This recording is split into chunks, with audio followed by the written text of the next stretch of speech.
Hello बच्चों, student of class fourth, subject Hindi, book name Hindi विदा। Open the page number 39।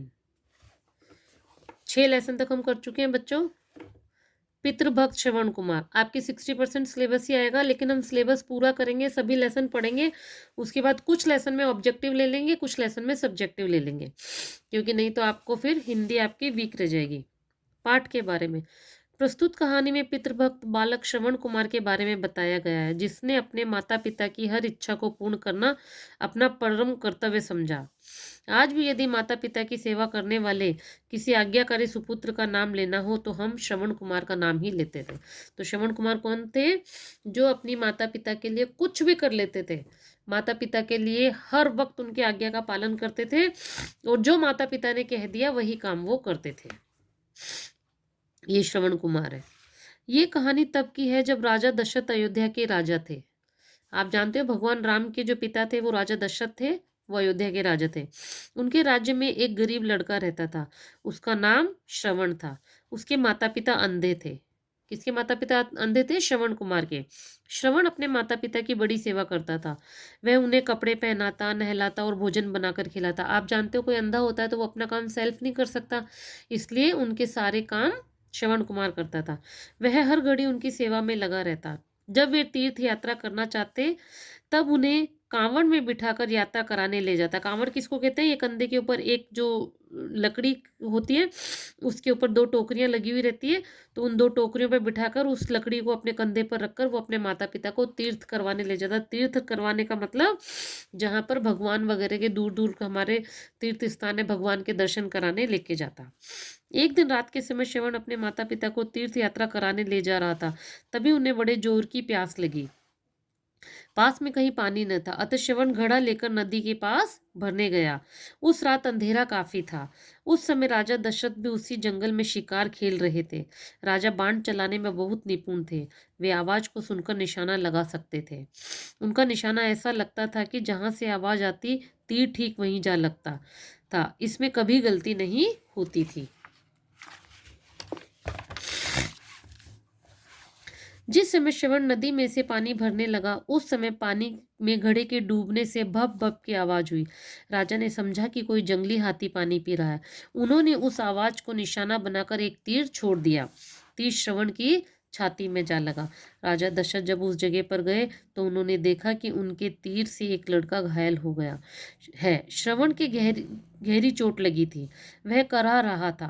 करा मतलब अपन जैसे आवाज बनाते आ, उसको कराना कहते हैं।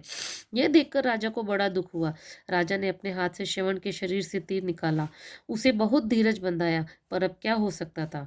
श्रवण ने राजा से कहा, पास में ही मेरे माता पिता हैं, वे अंधे हैं, उन्हें प्यास लगी है, तुम उन्हें पानी दे आओ। किसको कहा? राजा दशरथ को कहा श्रवण ने मरते मरते कि भाई मेरे माता पिता अंधे हैं, तुम उन्हें पानी पिला दो, उन्हें प्यास लग रही है।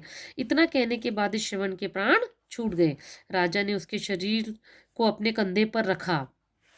वे ढूंढते ढूंढते श्रवण के माता पिता के पास पहुंचे।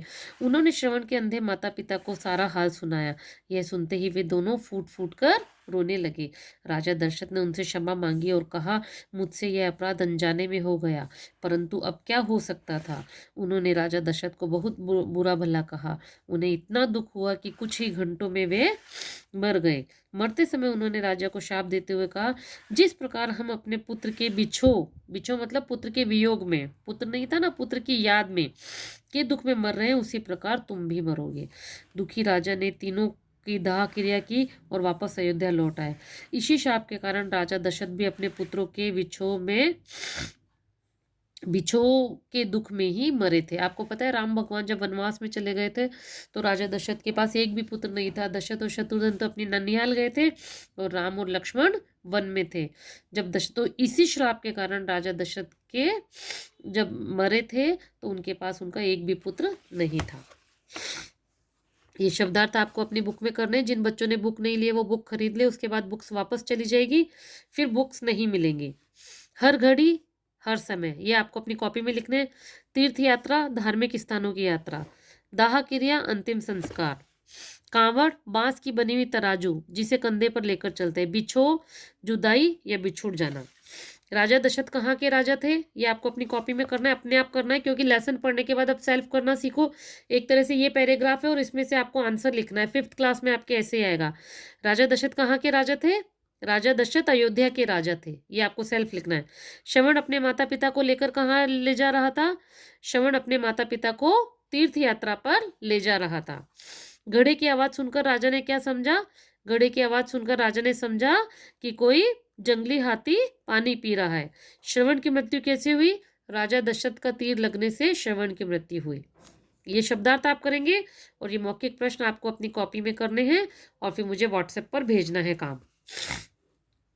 श्रवण अपने माता पिता की बड़ी क्या करते थे, बड़ी सेवा, क सेवा के ऊपर क लिखेंगे, उसको यहाँ लिखेंगे। श्रवण में कांवर में बिठाकर कहाँ ले गए, तीर्थ यात्रा, तीर्थ यात्रा पर ख, फिर यहाँ भरना है।